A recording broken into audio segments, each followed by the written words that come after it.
Good evening, Warband. Welcome to another Red Pill Cult meeting. We've got for no reason Sotnar, Hanak Tedesse, D-Man 50, Awesome Boss, August Lion, and Mr. Bang Your Mom. Welcome. Hope you've all got your red robes. You sacrificed the appropriate goat. And get ready for the barbecue because we are continuing our saga of examining the past of Sean of Think Before You Sleep and doing a deep dive on a bunch of his older content, much of which he has deleted. So, for those of you who might be new to this, just a quick intro. Sean of Think Before You Sleep used to be, let's say, sizable in the Manosphere, and in particular with MGTOW, where he would use MGTOW in many of his titles, and even paid Sandman, probably the most well-known. Yeah, I'd say Sandman's probably the most well-known MGTOW content creator. Anyway, he paid Sandman for some ad space and sought advice on his videos. Now, I don't think it was at this particular point, but after he got big enough, he ditched the MGTOW label, scrubbed his channel of content, and has since decided to get in bed, metaphorically, if not completely literally, with Brittany Venti. On August, I don't know if Venti told him to delete it, or if he just saw YouTube ad revenue and went, yeah, now's a good time to ditch the people who built me up here, because I have enough sub counts for a YouTube algorithm to push me. So I think he did it for money, and then the money attracted Venti to him, because I don't think Venti helped his career at all. We'd have to track the exact timeline, but that's a whole different angle of research.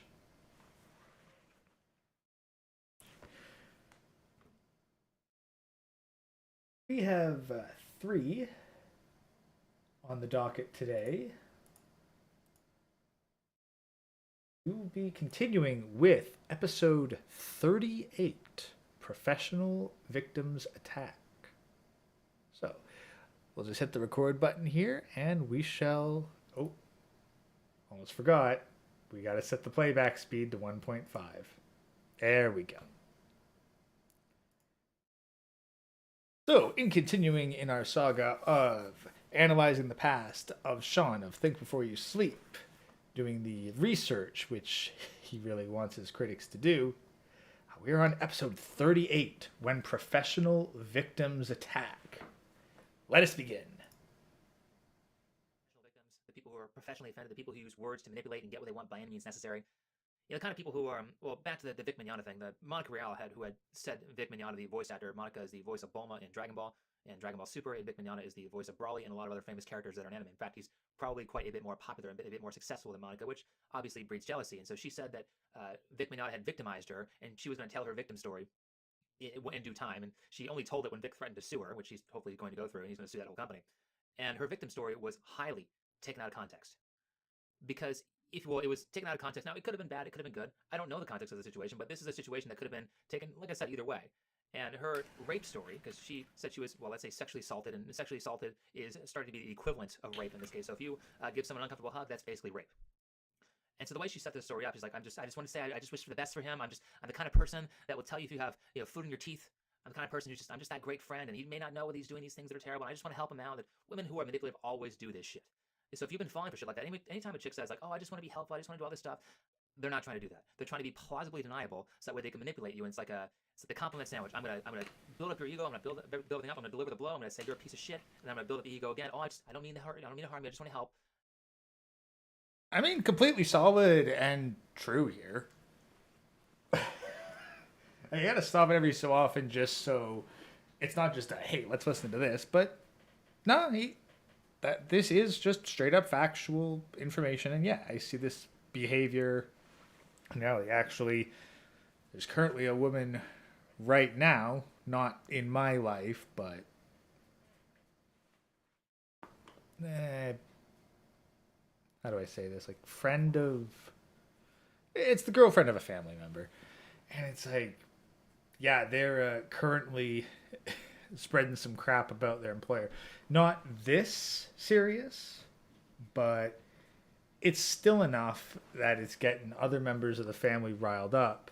And I was like, did this actually happen? Is there anyone who can testify to this? Are there witnesses? Because she could just be talking out her ass because she's not doing so well in her profession right now. So, August Lane, like, I understand that John's voice is painful, which is why we're at 1.5 speed. Also, so that we try not to take quite as long as the previous episode, which was still, I can't believe, over an hour. Anyway, enough waffling. Let's keep going. They're doing that to harm you. They're doing that to harm you in a way that's so that you don't fight them back. So, oh, she said something positive about me, so I guess she's okay. And so that's what Monica Real is trying to do in this situation. Oh, I just wanted to help him, and blah blah blah blah. And he took me into like he invited me into his room, and then he raped me, or he kissed me. Now, the way she wants this to sound is she's trying to make it sound like, oh, he invited me in a room. That means. Flash forward several years, it's like, men won't be alone with us. Men won't be with us one-on-one. It's like, yeah, because we see stories like this and we go, if all she has to do is say this, post it on social media, and my butt gets fired, then there is no reason to be enclosed in a room outside of prying eyes. Like, seriously, guys, always have a witness, preferably a male witness, or open doors. Like, don't be in a closed room with a woman, especially in any sort of professional setting. He wants to fuck, despite the fact that I had a boyfriend, despite the fact that I had all these things, or I was trying to flirt with this guy, despite the fact that he had a fiance, and this is like cheating. Here's what probably happened in this situation. Is Vic said, hey, Monica, I had this thing to watch, and come up to my room at 10 o'clock at night, when the convention's over, and we'll watch it, and you can be on your way. And then when she walks in the room, he gives her a hug, kiss on the cheek. Hey, hello, how are you? How are you doing? It's so great to see you. That's the context, I believe, was relevant to the situation. It was and that's assuming that he even did anything. Like, for all we know, she started making advances on him, and he said no. I think that's what happened to Tobuscus, actually. Like, there was some sort of female fan or other content creator of his, which he turned down, and then she essentially ruined his entire YouTube career with false accusations. Like, cost him a book deal, crap ton of money, etc. So, like, even giving her the benefit of the doubt that maybe Vic did something that could be taken out of context, why? Why should we even give her that much? Because for all we know, she came on to him, he said no, and hell hath no fury like a woman scorned. So she decided to ruin his career because she couldn't use him to climb the ladder. I mean, this is ages ago. God knows what the updates have been since. Like Ricada Law and Umbrella Guy, Yellow Flash. More than enough people have covered this case in far more detail, if anyone really cares. But I'm not an expert in it. I'm just going with the pattern of behavior that I've seen time and time again from women. Hey, how are you? Kiss on the cheek. We're such wonderful friends. Let's watch this thing, and let's go to bed. Let's go to our separate ways after this video, and we'll go get some sleep and work on the next day. And so, with the right words and the right amount of assumptions and no video evidence, you can take something like that completely out of context. A friendly hug, a friendly kiss on the cheek, welcome, how are you? And you can make it sound like rape. And that's what a lot of these bitches are willing to do. And I use that word as a word for women who are evil. Certainly not all women are bitches. These women are bitches, and I'm just really tired of it. Because what these cunts will do is they will take minor offense to what you said, and it will make it their whole goddamn life to ruin your life. And, you take a yoga class, and you hear something you don't like, you can either, reasonable people just ignore it. Keep circling back to yoga. But I guess he needs to relate it to his own personal experiences, which... I mean, like, if we go back just a couple episodes... I guess he didn't learn from Saul Alinsky very well. It's like, oh, you need to talk to the lowest common denominator of your audience. If you're going to do that, guess what? You might want to ditch the whole here's how it relates in a yoga class, because I'm pretty sure that most of your target audience did not go to yoga. I'm willing to bet a lot of your target audience makes fun of people who go to yoga. But it's perhaps a while before he does that and he's flying off the seat of his pants. But then again, so am I. But I have the good sense to not bring everything back to yoga classes. Men and women. Most people in this case have ignored things that they didn't like, or it's like, I didn't really like that topic. Well, next week will be a decent topic. It'll be fine. Or I didn't really like that topic at all. I'm just not going to take this class. I don't need to go get a person fired over it. I don't need to go take this personally. It's not about me. It's just a topic. I mean, I had a chick, cunt. Let me just use the word cunt. That's probably the more correct word. Oh. Oh. There's no way that he'd say something like that nowadays. No way that he'd drop the C-bomb nowadays.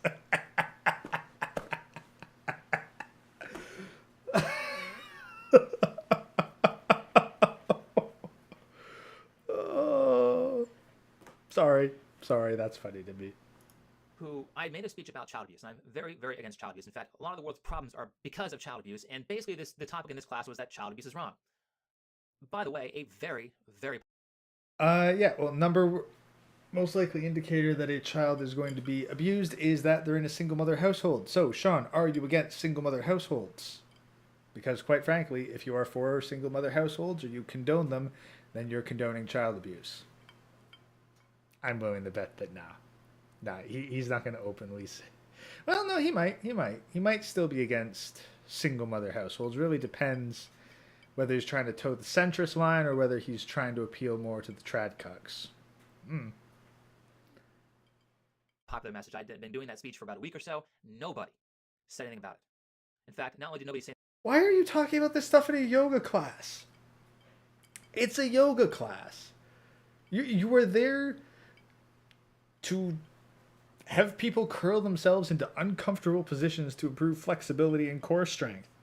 You are not there to lecture them on your own personal morality, which, yeah, okay, I'm against child abuse too, but like, I don't go around in my professional life giving lectures on child abuse. That's not what I'm paid to do.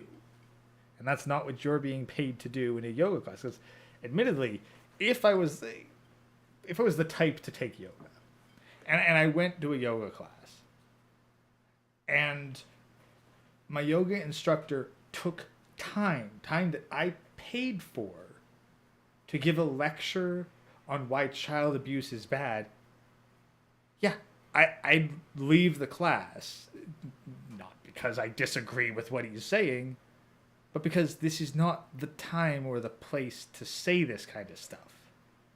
You want to talk about the evils of child abuse? Well, you have a YouTube channel. You have a platform that will probably give you money to talk about the evils of child abuse.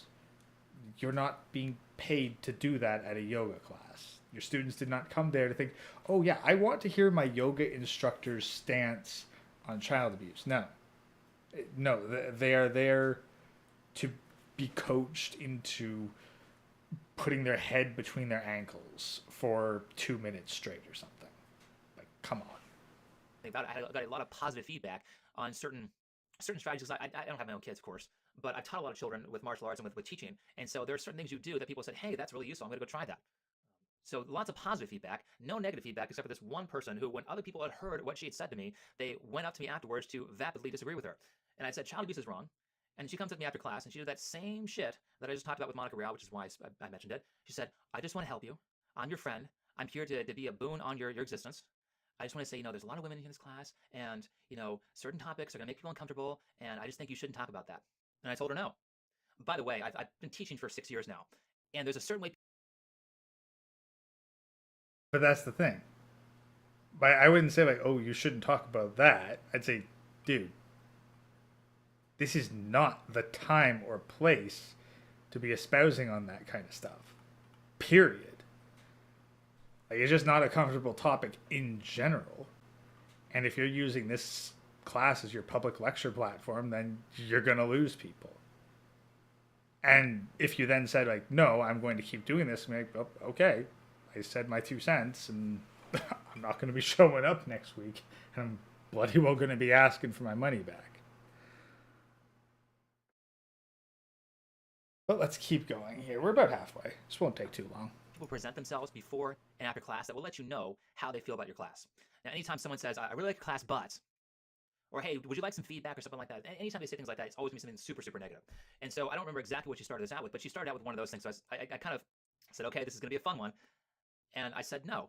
And she repeated again. So I just don't think you should talk about certain topics. And I said, this is a free speech country, and these certain topics need to be talked about. Otherwise, they will continue to happen. Now, I'm sorry for whatever happened to you, but I want to make sure that this doesn't get perpetrated on other people. And it took her about maybe 45 seconds to a minute or so to completely flip her shit and started saying, she repeated over and over again, I'm just trying to help you, I'm just trying to help you, and then repeated, you know what, I'm going to talk to your manager because I'm going to get you fired. To which I said, go ahead, go talk to them right now. Let's see what happens. Because I don't put up with shit like this.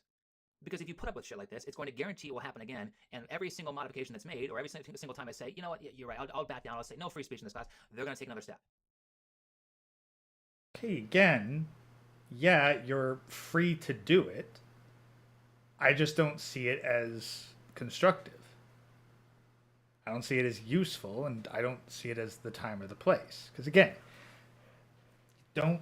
Okay, now, admittedly, I haven't been to a yoga class. Maybe giving moral lectures is what happens in a yoga class. Seems weird to me, but maybe that's actually how it is. It just doesn't seem like the time or the place. Again, it's a yoga class. Talk about yoga. Be the mindset behind yoga, but I don't know where child abuse fits in with that. And now, going to go get the guy fired? Yeah, that's a bitch move. Just don't come back. And if you want to, tell the manager on the way out, I was like, look, I came here to study yoga, to learn yoga, to practice yoga.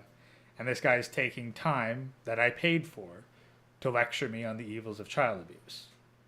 That's not why I'm here. So I'm withdrawing, and I'd like my money back for my unused days. And then that's it. But, well,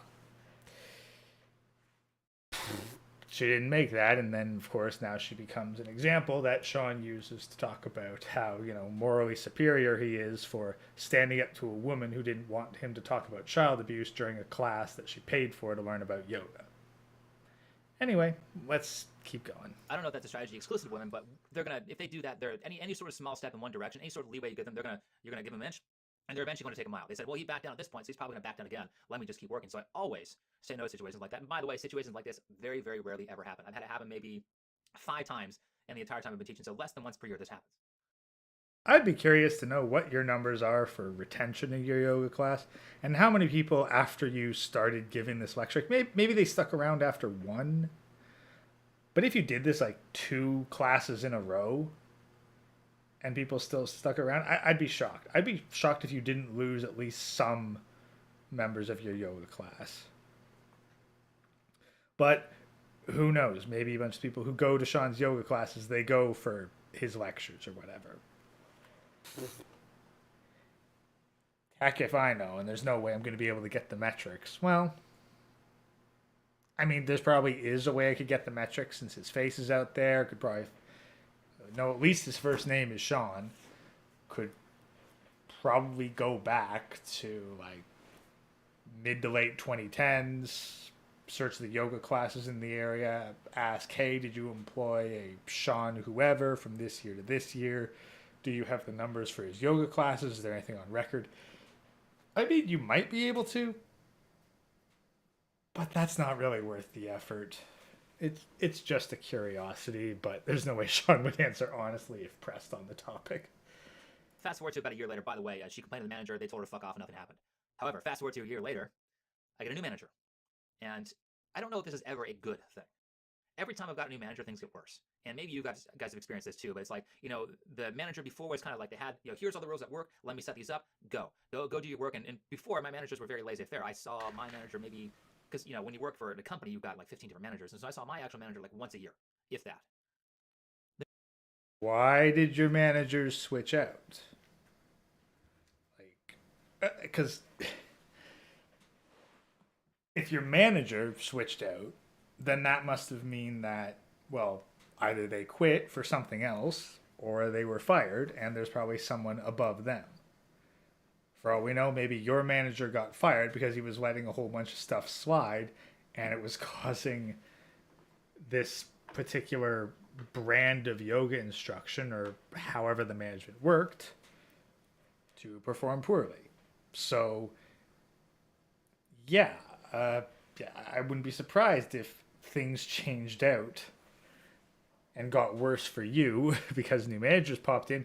Because, hey, I guess the new managers, they actually wanted to keep a tight leash on some things, and they were probably told, hey, you gotta stop letting the yoga instructors get away with bullshit because the previous manager did that, and it cost us a whole lot in bad publicity and lost recruitments. So let's see where he's going with this, because it sounded like the new manager wasn't as willing to put up with his soapboxing during yoga class. New manager comes on and says, the old manager, they weren't strict enough. So what I'm going to do is I'm going to put in all the right rules. I'm going to make all the right decisions, and you're going to do this, this, and this, and this. And because these are the rules of the company, that's going to guarantee your class is going to be better. It's like, how do you know that this is going to make my class better? How do you know all these alterations are not just going to make things worse? And by the way, the numbers of my class are the highest in the company, except for maybe one teacher. I'm one of the most. Okay, so they're not the highest, they're the second highest. And the second highest out of what? Seriously, is yoga that big an industry that there's like a company with a whole bunch of subcontracted instructors?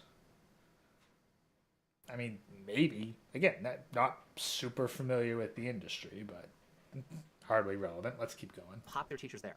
And so as a manager, if you're going to look at someone who's very, very successful and you're going to alter what they're doing without actually being the person in the class, that is a very, very, very stupid move. But we have to make a change because a very small fraction of the people who take your class decided that you're not a great teacher. So we're going to cater to this very, very small group. And look how poorly this works. Look how poorly this has worked for Gillette, who decided to go against their entire following, which is men, and cater to women for a product for men. Look at what happened with Ghostbusters. Look at what's happened with Captain Marvel right now. How how this head actress of Captain Marvel is saying this feminist line. Okay, but did this actually work with your classes? Did you lose people? Did you gain people? Like, you can point out, like, oh, catering to a minority is bad. That's just the minority that you know about. For all you know, a good chunk of your regulars either complained or just straight up left. Like, you being the most popular yoga instructor in your company, well, just because, for all we know, the other yoga instructors were far worse. But I guess we'll just have to take his own self-aggrandizement at face value with the lack of any other evidence. And it's destroying the interest in the movie. And hopefully it does. Hopefully the movie, the movie's probably not going to make zero, but hopefully it does way less than what they expected, so they don't keep hiring dumbasses like this who keep towing a message line that nobody wants. Because here's... What's the message line? Like, what's the message line nobody wants? Hey, don't use yoga class as your own personal soapbox. Like, that should not be a controversial statement, but I guess since it offends Sean, it is. But whatever, we're almost done this. What happens? Not only can I not talk about certain topics in class anymore, which the second that I was told that, I almost quit on the spot. However, certain compromises were made that made me say, I'm not going to quit immediately, but as soon as this job's not financially convenient for me, I'm going to be out of here. And so I've been, on the job websites looking for a new place to be. And, well, I mean, God, it's even as bad as this, because there are cunts who... Seriously, imagine, guys. Your boss says to you, hey, quit talking about your opinions on child abuse to the customers. It's bad for business. And you go, I almost quit right then and there because I'm not allowed to talk about whatever I want to the customers. Damn. Like, seriously, that just seems like way out of left field to me. But I don't know, Sean seems to have a very high opinion of himself and his position in this yoga class, so I suppose he felt entitled enough to use it as his own. Again, I just use soapbox, but really I can't think of any better analogy for what's going on. text on their phones who let their phones ring and answer the phone in the middle of class, like we're trying to meditate here, and then they let their phone go off several times, and then they pick it up, answer the phone, and start talking on it in the middle of class. And one of the things I was told in this little happy meeting is that I can't tell those people to not talk in the middle of class. Fucking ridiculous. Because one of them got offended. This person, well, there was one the day of this that I had, some chick was texting in the middle of class. She said, but So people talking on their phones in the middle of class, paying customers talking on their phones in the middle of class is disruptive, but you having a moral soapbox is not. Just making sure that we understand your position on this. it's an emergency. And I said, well, okay, if it's an emergency, you can, answer your phone outside the class. And she flipped her shit. I was like, you can answer your phone. You just have to walk out of the class. So you don't disrupt the class. No, that's too hard. And it's shit like this that ruins it for all women, because it's not even most of the women in my class who are doing this. In fact, most of the women, probably well over 95% of the women who take my class, are perfectly fine, perfectly normal, and are perfectly okay with the things I do and the things I say. It's that last 5%, of cunts who ruin the whole thing, because I now have to cater to that idea, or else I can't work. And so the way I'm going to cater to that is I'm just not going to serve women anymore. And I think that's the solution to this problem, is that if you are in a business venture, if you can avoid it, do not. Yoga. You're not going to serve women in yoga.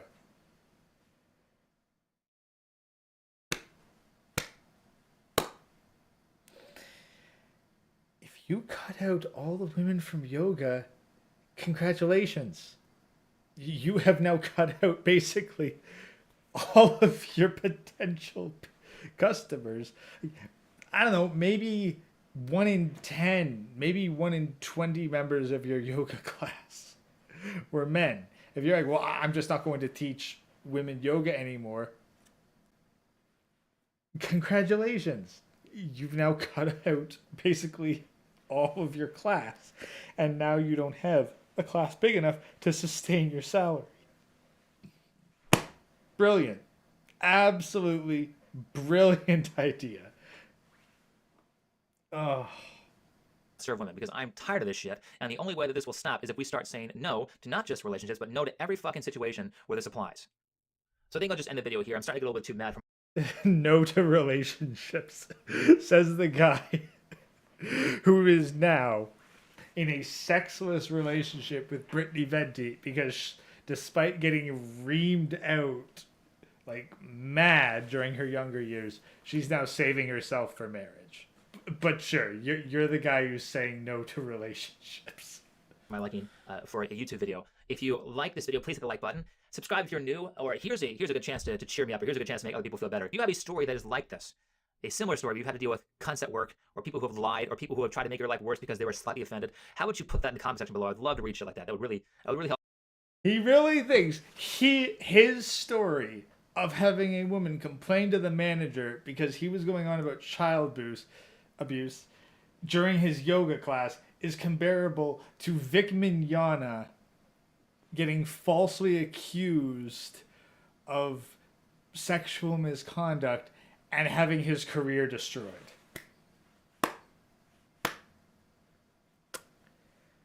Truly a humble man. But I guess he realized exactly how cringe and bullshit this episode was, because I'm fairly sure it's no longer up on his channel. I do not really care to check. So if you have any thoughts on what he's saying here, by all means, comment down below. Like, say your opinion. Hey, maybe I'm full of shit and he's completely right. Engagement is engagement. Regardless, thank you all. See you in the next one.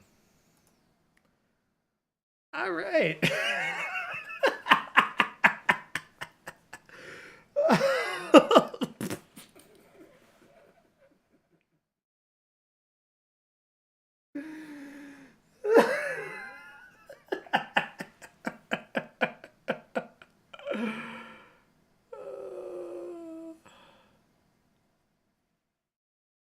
Hey Chaz, welcome. Yeah, I imagine that Everclear would open a little bit more than your chakras.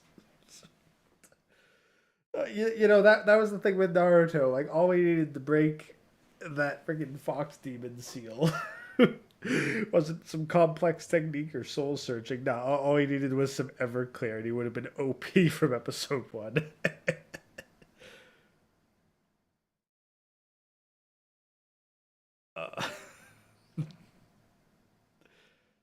Everclear sounds like a window cleaner. I mean, you could probably use Everclear as a window cleaner. I imagine that stuff would take the spots off a leopard.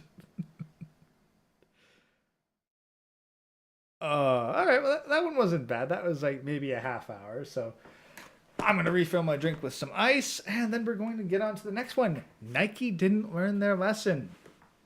Curious which lesson that was, because they've taken at least a few L's over the past couple of years.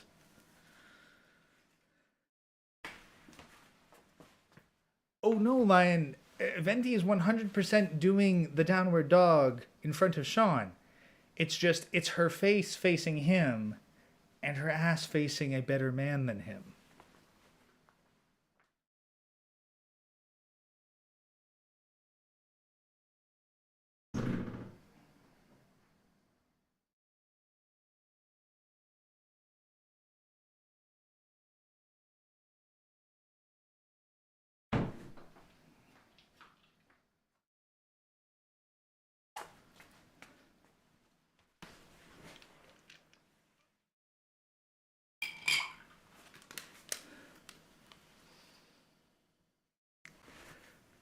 Jess, how many shots do you think Sean can take before he dies of Everclear?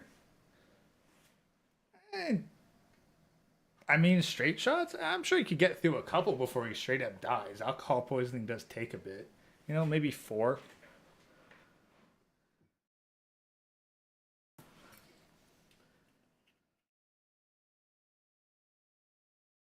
I'm pretty sure if you force fed Sean 4 shots of Everclear, he'd probably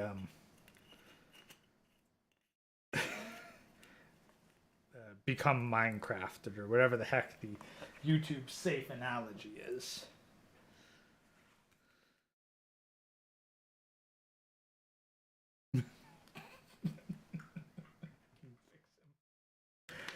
Look, I mean, I'm of the firm belief that with sufficient application of pain, anybody can change. Just that's mostly illegal. So, yeah, I'm not willing to go to prison to make Sean a better person. Well, But let's jump into the next segment here. So let's just intro this and we shall begin. So we are continuing our saga of doing an appropriate amount of research on Sean of Think Before You Sleep. We are now entering episode 39. Nike didn't learn their lesson. Let us begin. well, in the words of PewDiePie, Nike has committed an oopsie. It seems that these companies cannot learn their damn lessons from, well, towing the feminist line, towing the lines of communism, and towing the lines of the leftist ideology that is, well, thankfully, the one place we do actually have choice is actual business. Now, the government can promote this shit because we don't have a choice in the government. But when businesses promote this stuff, well, they get altered accordingly. Whereas, Nike does its Colin Kaepernick ad. By the way, the guy who tanked NFL ratings and lost tons of support by taking a knee during the national anthem, which, the football is mostly watched by people who support the military, mostly watched by people who are very nationalistic, and you do a very anti-nationalistic thing, you idiots. They yet again promote Colin Kaepernick, who tanked NFL ratings, and they helped tank Nike's stock. Nike lost about $3.7 billion after promoting the Colin Kaepernick ads. Now, $3.7 billion is, out of like $130 billion. It's not a massive amount, but it's almost $4 billion. It's still a pretty sizable amount for one. Okay, so let's round that up. It's like 3 to 4%. Like, sure, it's a lot to lose market cap. Like, not a big financial guy, so let's assume that is their net income. Let's assume they just lost that amount of money. Again, not the super financial guy here. But what did they save? What did they get around? Because this is what they lose on the public face. But when you have a $100+ billion empire, if the government shifts around like your tax bracket or certain investigations, like the government can absolutely screw you over if they don't like you. They can like haul you in for various amounts of questioning to discover the crimes that you have done, regardless of whether or not you've done any. Or they can audit you or check you over for various problems, or maybe, close up some tax loopholes that you're particularly fond of. So towing the government line, or heck, they can even just, have contracts for you that they decide not to renew or give to your competitors. So there's absolutely a very lot of legitimate reasons why the government can screw you over if you don't do what they want. And again, it's some whole number of percentage points. It's not like it's a fraction of a percent. This is like, again, 3 to 4% of Nike's value.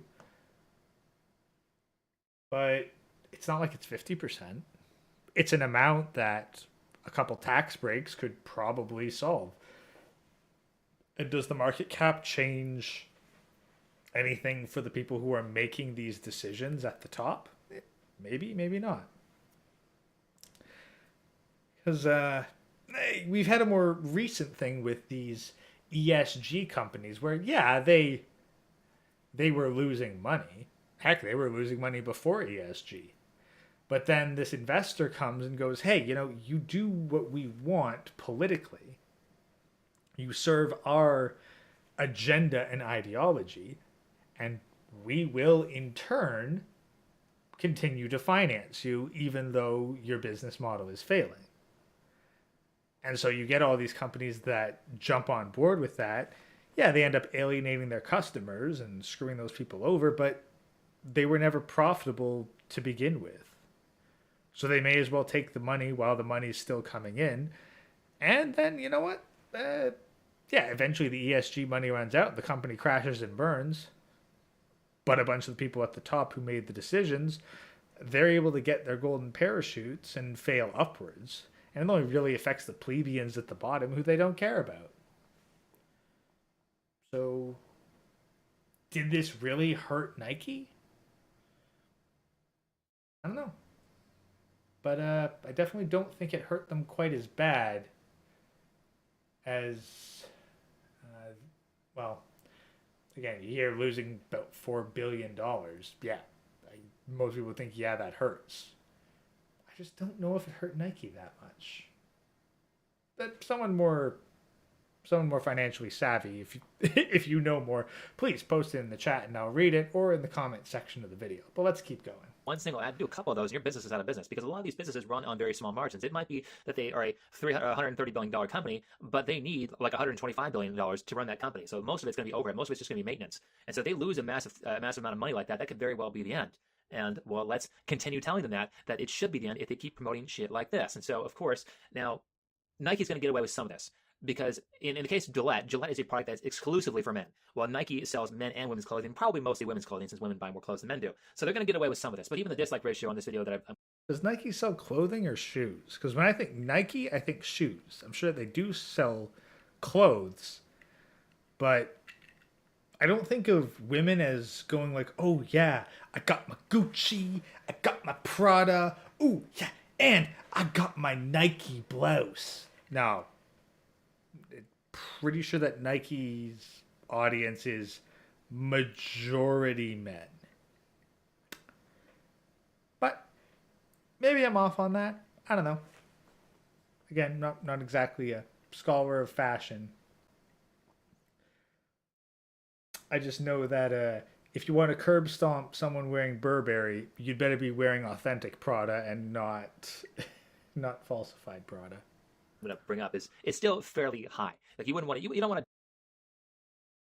to. Nah, bro. All the Slavs want Nike and Adidas tracksuits. Huge in Europe. Oh, well, there you go. That's the thing. Like, if it's huge in Europe, then that means that Nike has to deal with the global market. And given that the government deals with a whole bunch of tariffs and whatnot, it is well within the government's power to increase or decrease the profit margin of Nike selling overseas by influencing what can and cannot be traded and what the tariff rate is between nations. Especially since Nike has all their crap made in China. So, yeah, there's a lot of room for government interference if your production is in a different country and a lot of your sales are in yet another different country. But let's keep going. Dislike ratio that's much more than 10% or so. But with that said, let's start on this. Let's start on this wonderful message that I've already talked about a little bit. I cannot believe they're promoting this still, despite the fact that in sports, women are significantly weaker than men. Like the top female deadlift is half what the top male deadlift is. But anyway, let's start this off. If we want to play against men, we're nuts. And if we dream of equal opportunity, delusional. Oh, yeah, no, 100%. You're delusional because equal opportunity would mean you'd actually have to bring in equivalent amount of money than men to be given the same level of credits. And you don't, because literally no one gives a crap about women's sports, aside from beach volleyball. But because you know what, you might be able to say like, oh well, men don't care about women's sports. Like, yeah, that would be fair. But women don't care about women's sports. Women largely don't care about sports, period. But they definitely don't care about women's sports. So yeah, you don't want equal opportunity. You want preferential treatment. You want to be given an equal salary despite bringing in a tiny fraction of the income, so little that you're in net loss. But let's see Sean's take on it here. Maybe he's actually going to say something sensible. Out of all the sports you could have picked baseball, you could have picked basketball, you could have picked track and field. Out of all the sports you had to pick, you had to pick football. The one sport outside of maybe the UFC or so that would be the most disastrous to women. The one where, I mentioned that there was this 165-pound junior college football player who wanted to play in the NFL, and she wanted to be a defensive line where people on average are twice her weight. People on average in defensive line are 300 pounds, and she's going to come in there at half weight, 165, and she's going to get... I mean, you'd think that if there was one thing that women seem to be good at in the U.S., it's weighing 300 pounds and still being able to move.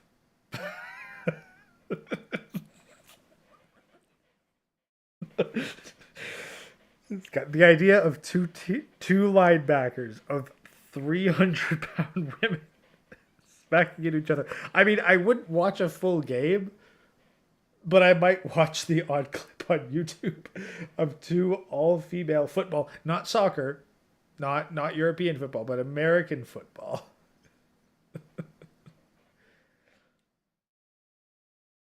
Oh, what's the thing? Like, they're saying football in this particular clip here, but like, are they talking American football or are they talking European football, which North America sees as soccer?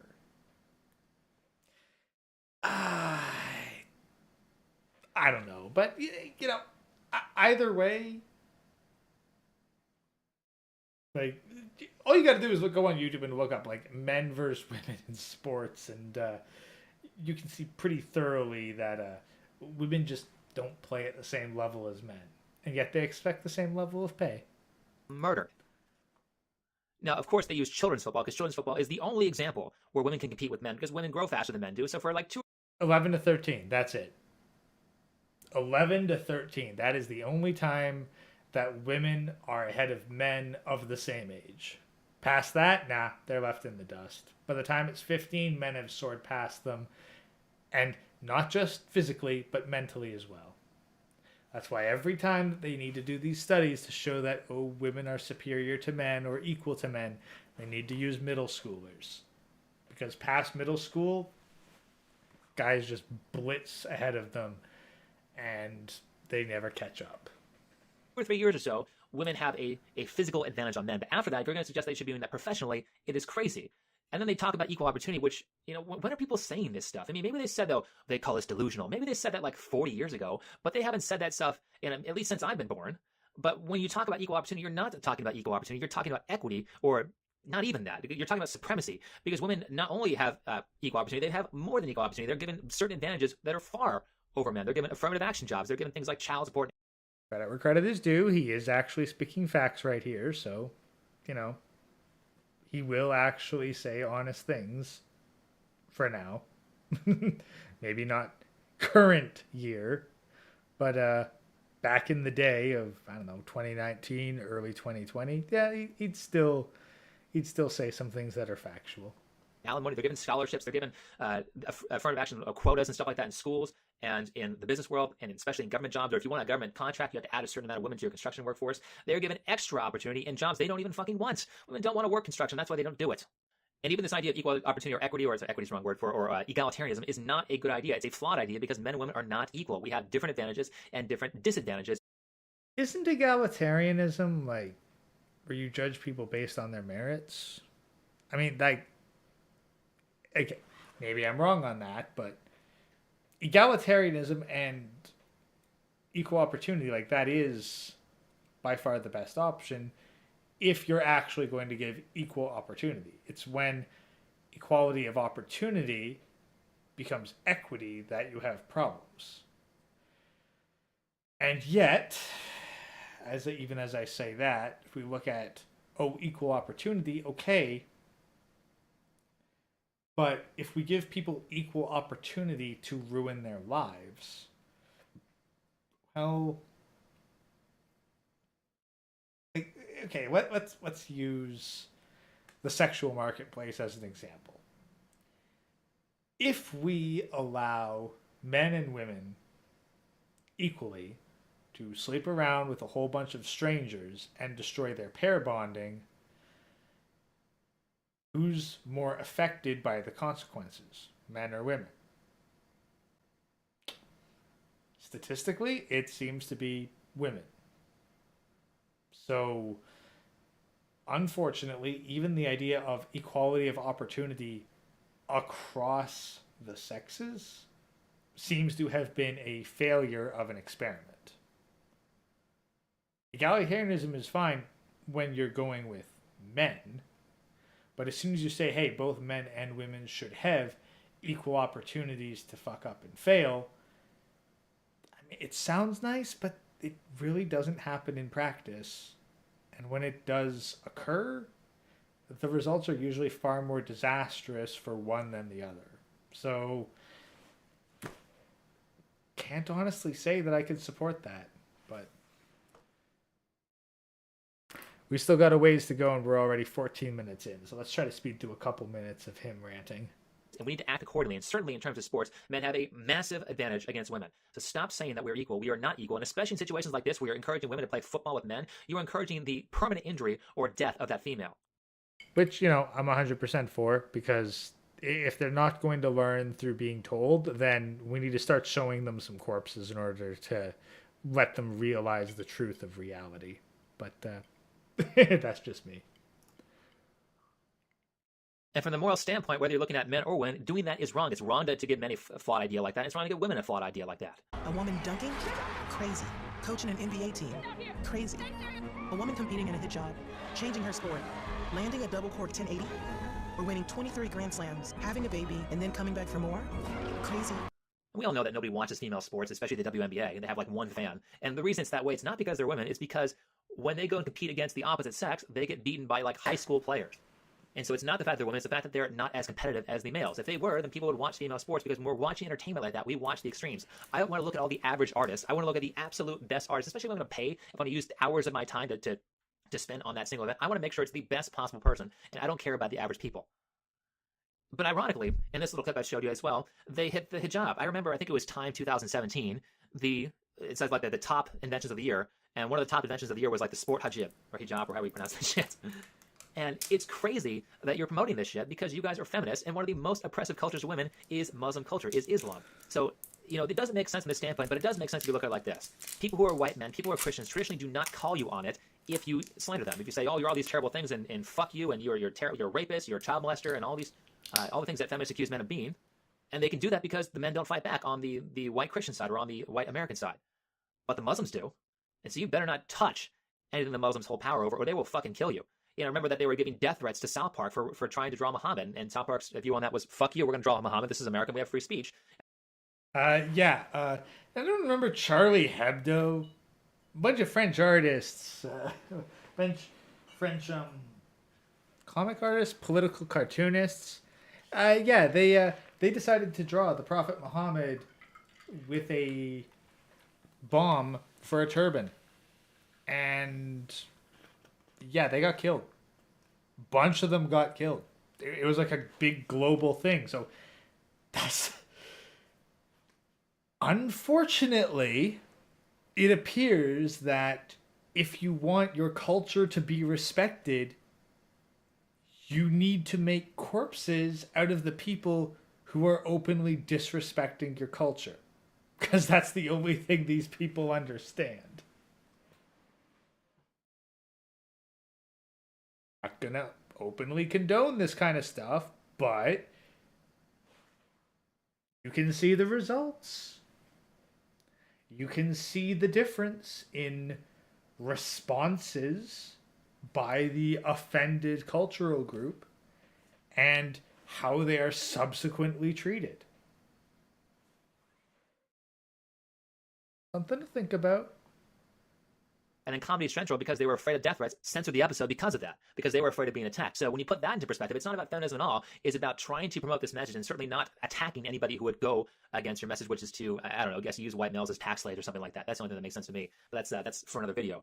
And the last part of this clip, they use Serena Williams. Serena Williams, who is a cheater. Oh, she's the best tennis player. Yeah, she's the best tennis player because she's a fucking cheater. Now, how is it that people like Lance Armstrong can be... Like, not super familiar with Serena Williams. How is she a cheater? I mean, it's entirely possible, sure. I just don't know the details myself. And, Sean, if you're going to make assertions like that, then you have to, actually back it up with something. Because if I could probably go online and type in, hey, Serena Williams cheater. Yeah, good luck finding the appropriate evidence. But, I will, just real quick, I will put in Serena Williams cheater.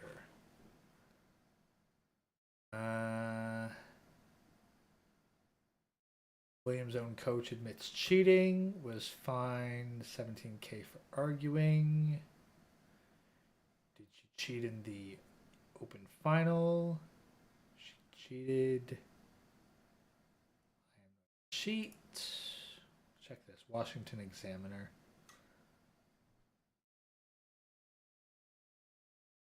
Illegally receiving hand signals from her coach, smashing her racket in an angry fit, talking back to a chair umpire, who awarded her opponent a point during the second set because of Williams' misconduct.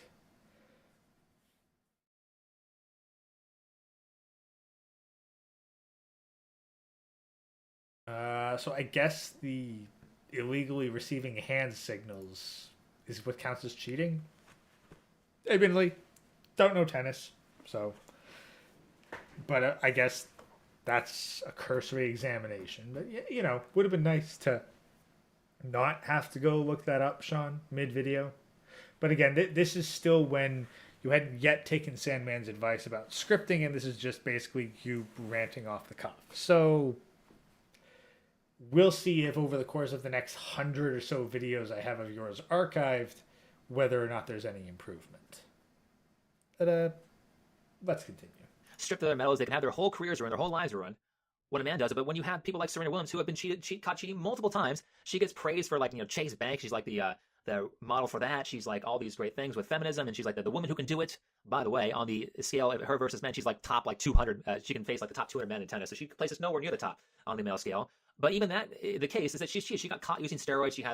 She got caught with a random drug test where she was Oh, there we go. So we did actually go on to explain it. Okay, steroids. Didn't come up in my quick search, but, I didn't exactly go too deep. They came to her house, tested for steroids. She had to disappear into a panic room for about the same amount of time it takes for steroids to run through your system. I don't know why the fuck she was still allowed to compete with that. Usually, if you refuse to test, it's considered a fail, and you get punished for that. On the second thing, this happened last year, and there's a perfect Stefan Molyneux video about this, so I'll link that one in the description, where she was playing a match against another player, and she flipped the fuck out and started calling the ref sexist, and she broke her tennis racket, and she created this huge scene, basically trying to steal the victory away from another player, and she still didn't get called out for that by these feminist assholes. So why would you pick Serena Williams? She is a cheater. Why would you pick Islam? They are a bunch of sexists. Why would you say that female sports equal to male sports? Okay, well, the difference is Serena Williams is not going to murder you if you slander her. Islam is. Bit of a difference there. When they're not. Propaganda. That's the only thing that really makes sense in this situation. So if they want to call you crazy? And so last, they almost unironically pick gymnastics, which is the perfect example of men being more physically capable than women are. Because if you didn't know this, gymnastics is segregated, obviously, between men and women, but women do not do certain events in the Olympic competition because they can't. The event like rings is one of the events they can't do because they're not physically strong enough and up in terms of upper body strength to do those things. So what I think we can do is we can teach these companies that they are not the government. See, the government can promote feminism. The government can promote false rape. Well, the problem is the government, we do not live in a capitalist society, Sean. Like, again, I'm Canadian, but I know enough about the American economy to know that it is a mixed economy in the sense that the companies, to a certain extent, can be influenced by the government. This is actually a huge part of why certain companies have monopolies in the US, or at the very least, kind of mafia groups of like 3 or 4 companies that all agree to do the same thing. That's because the government is the one that holds a significant degree of power over them. Therefore, the company, in many cases, is more beholden to the government than they are to their customers. Like, yeah, no company would survive if every customer ditched them.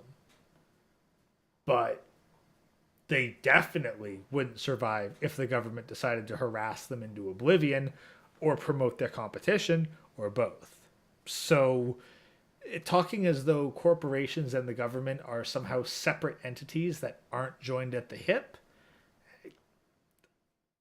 you kind of got to take a little bit of a deeper look into this. But again, early content, maybe in later episodes he realizes this. But let's try to wrap this up. The government can promote lack of due process and witch hunts and stuff like that, and women aren't paid as much as men.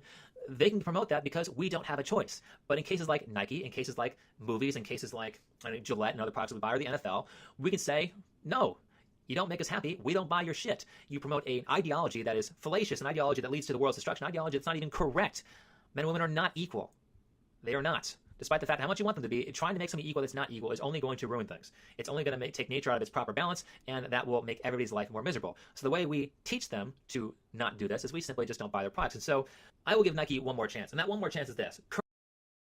Well, let's use a current year example for like why this is still kind of a failure. Like, let's look at Bud Light. Bud Light had a disastrous marketing campaign with, I believe it was Dylan Mulvaney, a trans woman. Like they put their face on a can. And that has cost them 30%. They apparently lost about 1/3 of their value. And a huge portion of their consumer base that is probably never going to buy a Bud Light product again. That's not 100%. That's not 50%. That's 30%.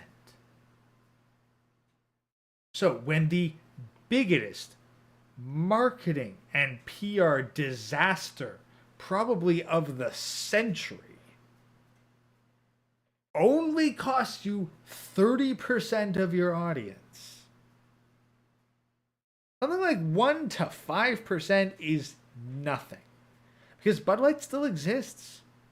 Bud Light is still functioning. They may never reclaim their title as #1 beer brand in America, but they're not out of business. The CEOs aren't fired. They're not being tarred and feathered. They're not even being introduced to the ground from a rooftop. So, who cares? Some people lose out some money. Some stockholders lose out some money. Big deal. Some people have, like maybe the CEOs of Bud Light have to downsize a little bit in their annual yacht purchases. Oh well. Maybe 20 years from now, the company will be dead. Oh well. These marketing faux pas, too many people just don't care. And your YouTube channel, my YouTube channel, heck, even if every YouTube channel all of a sudden came out against these companies for spreading this bull, it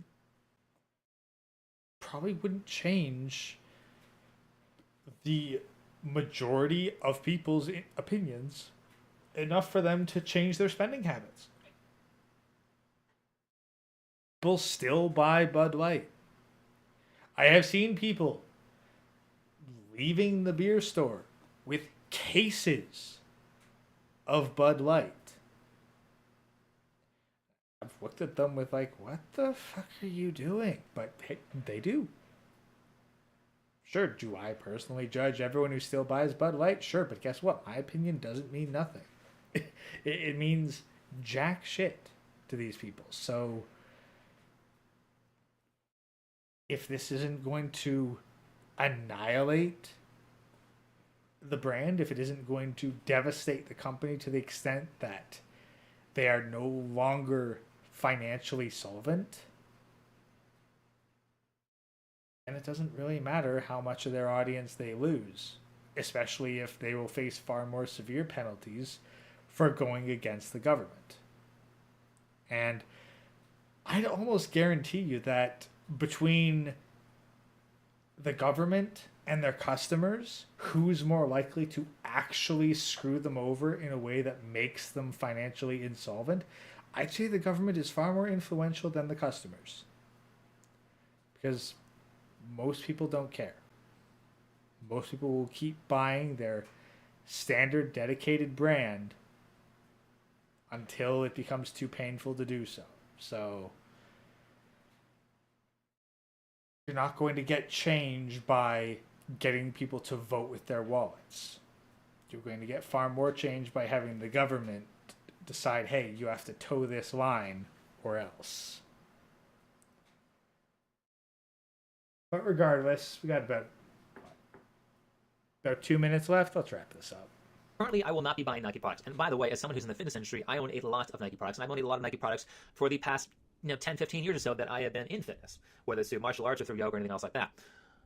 So I will not be buying any more Nike products. The only redeeming thing they can do is they can stop promoting this shit. They can start promoting things that are, how about you promote strength instead of promoting complaining? Because this whole ad was just a big complaint. How about stop shaming your customers and start saying, here's all the great things you can do if you buy Nike products. Here's how these Nike products are going to help you. Instead of saying like, oh, you're a piece of shit because you're a male, buy our products. No, I'm not going to touch your crap.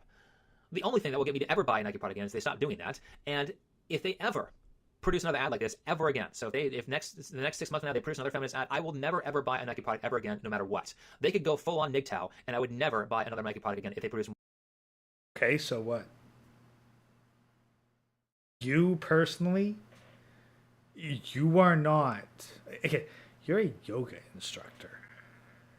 Are you seriously, as a yoga instructor who took a degree in physiology, are you seriously Nike's core audience? Now, like, Nike's core audience right now is currently taking the 5-finger discount from Nike stores. I'm willing to bet that the laws protecting shoplifters have done more to hurt Nike's stock than your personal indignation at their advertising. But even then, it's not like Nike's really losing it. It's just the stores that sell their stuff that's losing it, because they still bought the Nike product to put on their shelves.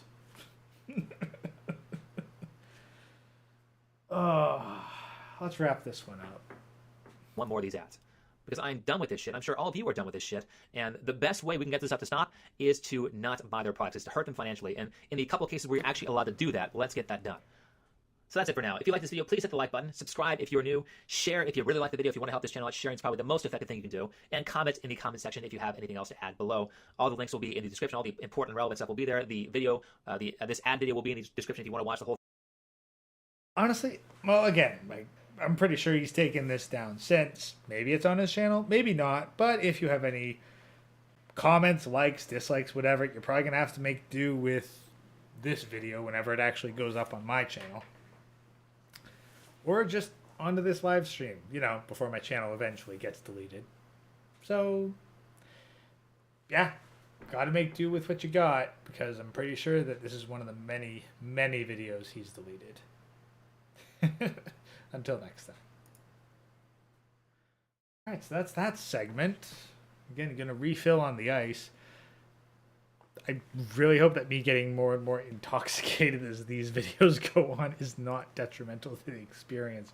But quite honestly, I'm not taking this sober. Like, I hope that none of you are necessarily taking all of this sober for... What, we're at, what, hour and 10 minutes into the stream? Yeah.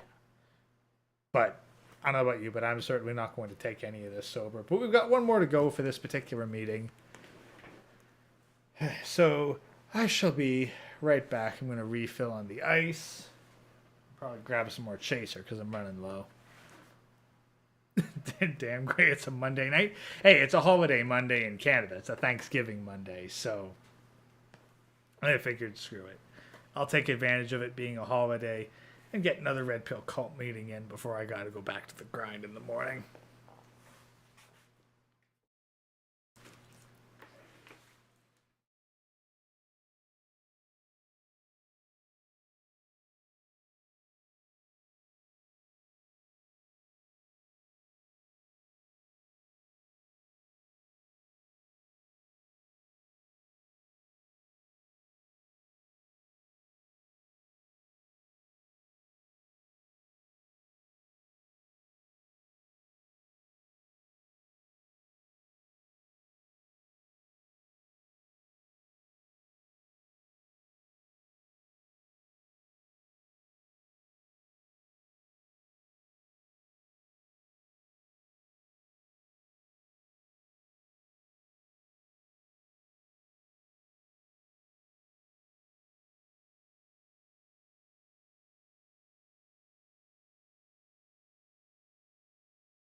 Sergeant Grinch, when is Conan night? I really ought to set a proper night aside from that. Probably Wednesday or Thursday. It has been a while. I've been kind of busy painting up my army of little space bugs and also trying to, produce some more content for the channel. Really gotta set up a Conan night and try to grind through that battle pass a bit. Maybe see if I can build a base capable of handling a level 10 purge. Can't do Wednesdays? Alright, well, Thursdays was what I was going for before, so we'll see about Thursday.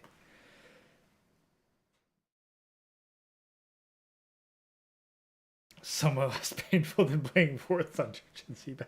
I mean, I've been curious about those, but I got too many games on the go right now to try something else like War Thunder. Although the next Sunday set of games is going to be Scarlet Nexus. I mean, I think it's Dark Souls with vampires, if my understanding's correct. So that'll be pretty cool because got a lot of Souls likes on the channel, and hey, it's spooky season, so vampires with Dark Souls sounds fun. Mason Lodge night. Hey, Sergeant Grinch, if you're a Mason, could probably use some of the Freemason assists with my channel because I'm pretty sure YouTube's shadow banning me to death and back. I haven't been able to get above 20-25 subs. Like I gain a couple subs and then I lose a couple subs, and then I gain a couple, and then I lose a couple. So I've been hovering between 2020 and 2025 subs for like the past week and a bit.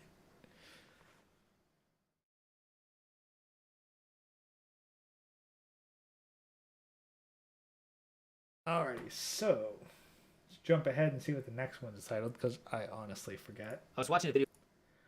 Breaking the Habit. Okay, so let's jump right into the next one. Let's intro this, and we shall begin. So, continuing our study of Sean of Think Before You Sleep with episode 40, Breaking the Habit. Let's jump right into it. I was watching a video by Sandman where one of his donators had given him money for a topic, and the topic was like, hey, go red pill this guy, and Sandman basically said no. But that's not the interesting point. I will link. Hey, shout out to Sandman. That guy's been on the hardcore grind for like a decade. So I'm sure everyone in chat has checked out Sandman, but if you're catching this video and you haven't, definitely check out Sandman and Sandman 2. See if his content works for you, because if there's one guy dedicated to making this particular kind of content with incredible consistency, it's him, and he's earned it. The video in the description so you can watch it, but as far as that goes, I'm not really going to talk about what the topic at hand was, but there was something that was interesting that the donator said. He said, well, I want you to give this guy a red pill because I know that in my own life that I have been hacked at the knees by gonocentrism, and I've been forced into equality thinking, or roughly that. And so I want you to show him that that's why he, I feel bad because of this. I want you to show him that's why he feels bad because of that conditioning. And I saw that, I'm thinking like, no, it's not that. That's not correct. It's worse. And I think of it this way. There's a book called Paradise Lost by John Milton. Actually, it's not a book, it's a poem, but you'll find it in a book. And the Paradise Lost is the story of the devil getting back at God, and he gets back at God by corrupting God's creation. He gets back at God by corrupting Adam and Eve. Now, the devil is really powerful. He's really strong. He almost beat God. He could easily kill a human. He could easily destroy every creation that God would make that's less than devil power. But in this case, he decides not to because, well, if you attack somebody outright, then they can attack you back. And so what you really want to do is you want to pretend that you're their friend, and you want to slowly corrupt them, slowly make them make more and more wrong decisions. That way they attack themselves, and you can be plausibly deniable and say that I was just trying to help you. You did.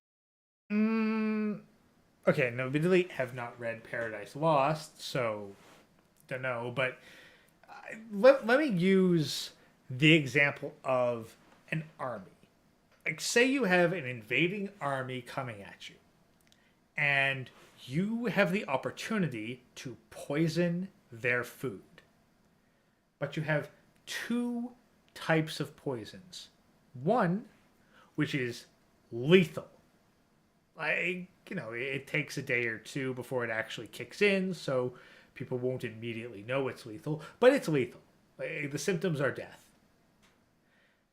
And then the other one, which is a long, slow, and painful wasting away. Now, you might think initially, before the army gets here, I should reduce their numbers as much as possible. Therefore, I should pick the lethal option. But if you pick the wasting away option, you'll actually do far more damage. Because someone who is extremely sick and wasting away, they still will not be able to participate in combat. So you have still rendered a combatant a non-combatant. But you have also made a non-combatant that still needs food, that still needs lodging, that still needs care and attentiveness, whose constant moans and groans of agony will play havoc on the morale of the remaining combat-capable soldiers. So you actually end up doing more damage by being non-lethal, but causing suffering, rather than being lethal. Because if it's death, then okay, they bury the body and move on, and then the lack of having someone around to avenge because, oh wow, you poisoned, how dare you, that actually might feed into the morale by giving them a justification for vengeance. Whereas if they are constantly thinking about their comrades crapping out blood back at home, they have to deal with that day after day after day, yeah, they're not going to be as combat effective, even if they didn't take any of the poisoned food. So, yeah, Sergeant Grinch takes 3 people to handle 1 WIA. I assume that means wounded in action. Exactly. So, if you use the lethal option, you're taking out 1 person. If you use the non-lethal option, you're potentially taking out 4. Because here's the thing, let's assume that, oh yeah, the devil could wipe out any human that God creates. Okay, sure. But then God just creates more. God doesn't really have a limit to how many humans he can make out of absolutely nothing. But if you poison humanity, if you make them take self-destructive actions of their own free will, well, God's kind of screwed. Because he either has to euthanize a large portion of the human population to clear out the corruption, or he has to constantly do triage with the human population in order to try and keep that stuff under control and viable. Which, I mean, he tried the large-scale euthanasia thing, and even though, he literally flooded the earth and wiped out basically all but Noah and his family, the problems still kind of persisted. So, still an issue. Still a problem. Whereas, I mean, God could potentially wipe out all of humanity and start fresh, but might get a lot of people to second guess whether or not they want to follow God's teachings if, despite how much they follow him, they're going to get wiped out. So, again, brilliant idea to slowly poison and make your opponent's army sick rather than just outright wiping them. God could also delete the devil. Very, very true, random guy. Now, again, admittedly, my knowledge of biblical lore is not exactly the deepest. But my understanding is that the devil is really a fallen angel.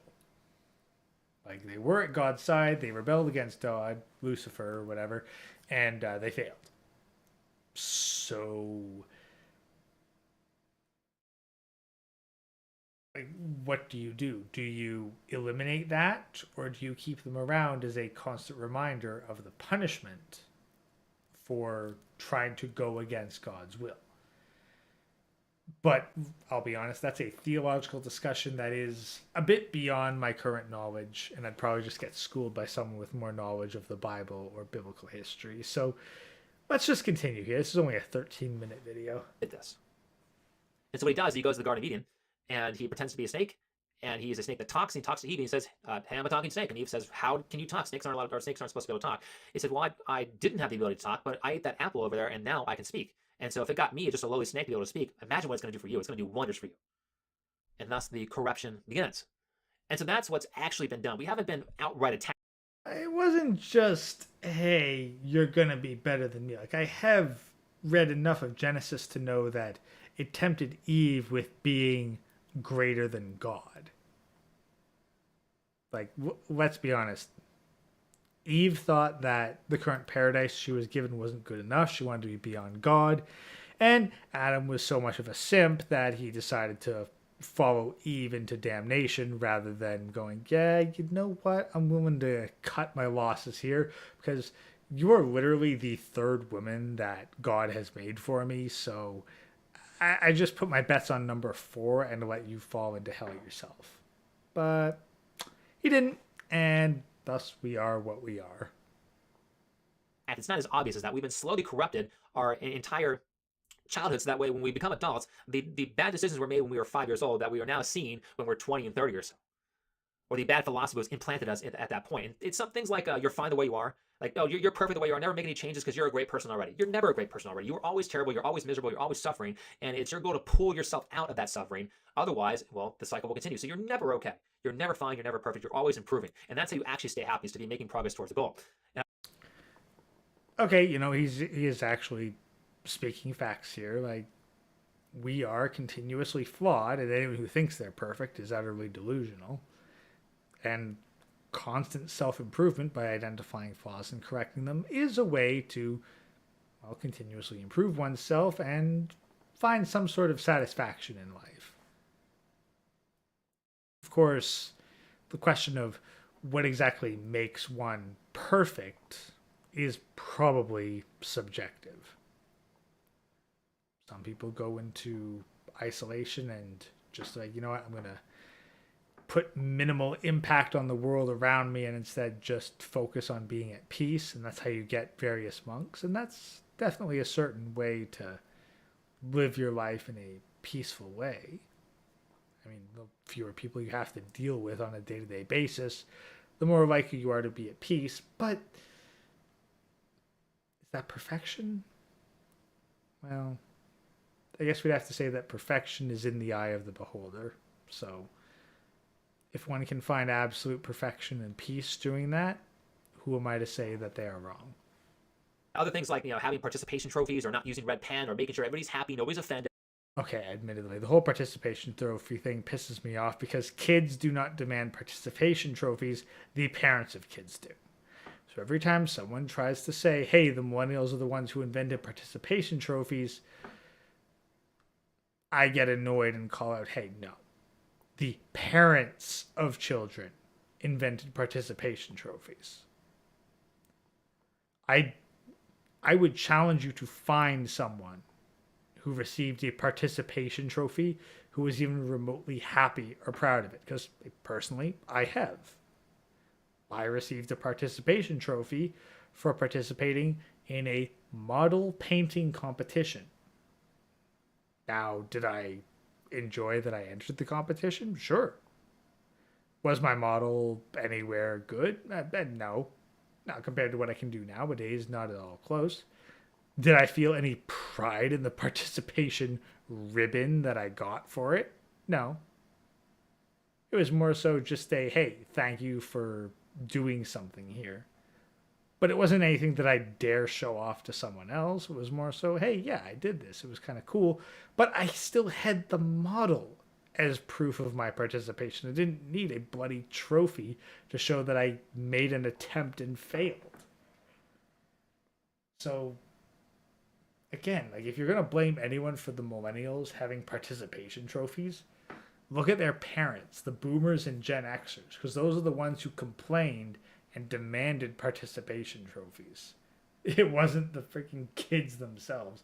No one cares what kids want because they're powerless. These are all things that are terrible for your philosophy. These are all things that will make you weak. And so they made it so bad that they're not outright attacking you, but you're attacking yourself, and then they outright attack you. And so they get you to do all these things that are really negative, and then they say, well, millennials are just lazy. Millennials are not as good as their parents. Millennials don't save. Millennials are too emotional. Millennials do all these things. Well, yeah, because that's how we were conditioned. But the issue is the people who create the problem don't give a shit about you. Other people don't give a shit about you. So if you're going to actually make this better, you're going to have to pull yourself out of this hole and fix the problem yourself. Someone else. Okay, well, I am in agreement that, yes, like, the millennials aren't the ones that created the problem. Like, they have to deal with the consequences of it, but they're not necessarily the ones who made it. Admittedly, now, millennials are in their, like, 30s-ish. Like, maybe late 30s, maybe early 40s, heck. And they actually have some degree of power. And are they fucking shit up? Sure. But all the older generation has to do is say no to them. So, like, I can't hold the older generations entirely responsible anymore because the millennials have some power. But to say that everything is 100% the millennials' fault, no. No, I'm in agreement with Sean here. It's not really the problem. Now, pulling yourself out of it and making a change, I do not think the millennials have the power to make a change. again, I'm a millennial, biased opinion. Sure, you can call me out in the comment section or whatever. But realistically, I and my generation do not have the power to change the current system, the current economy, or the current way of life. We just don't have that power. It is what it is. So instead, we just got to make do with what we have. And like, oh, they're lazy. It's like, okay, but what the heck are we supposed to be working our asses off for? I mean, I might be considered fairly industrious by millennial standards. I work 5 to 6 days a week and do this YouTube stuff on the side, even though I have no hope in hell of making money off the YouTube stuff. But so what? Is this going to get me a house? No. And even if it could, why would I? That's just a massive anchor that binds me down to the current location and only has value in like 5 to 10 years when I'm supposed to sell the bloody thing. Like, for one thing of stockbroking is buy low, sell high. Well, the market is currently inflated to hell and back. Right now would be buying high. Unless I think that the housing market is going to skyrocket in the next 5 to 10 years, it would be very foolish to purchase right now. The time to purchase was back in 2008 when the housing market absolutely collapsed. Nowadays, not so much. Supposed to, what, get a wife? Have kids? In this country? Jeez, like, that just seems like a massive financial risk. That's the thing.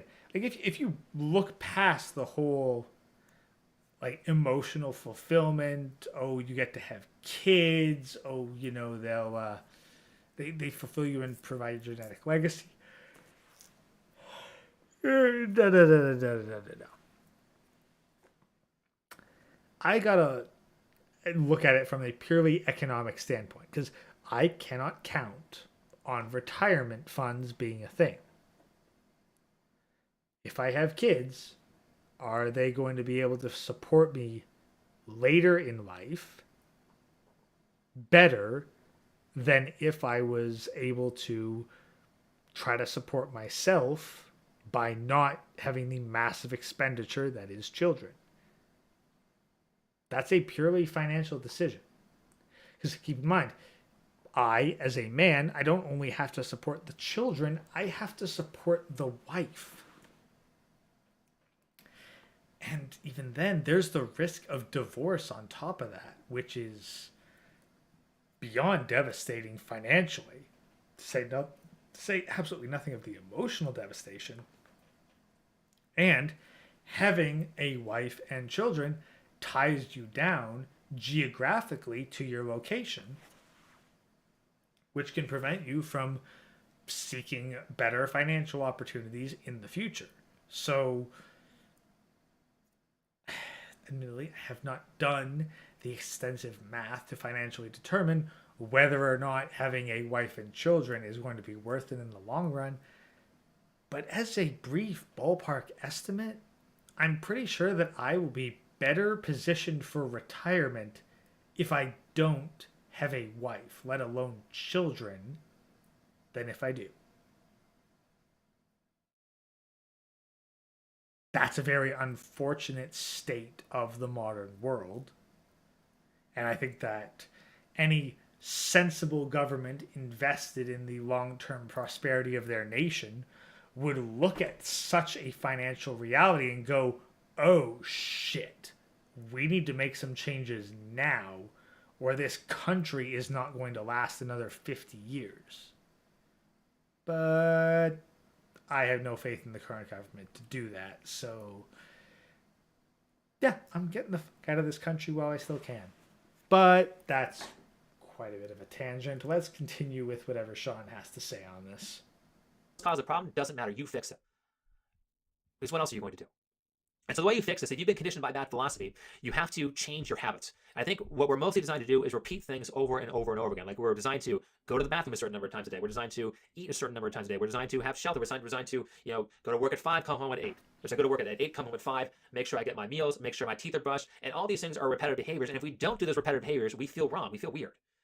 Imagine you're the person who every single day you brush your teeth 3 times per day, and for some reason you can't brush your teeth all day. You're going to feel a little bit awkward. You're going to feel like it's a little bit wrong. Or even this, because that would be.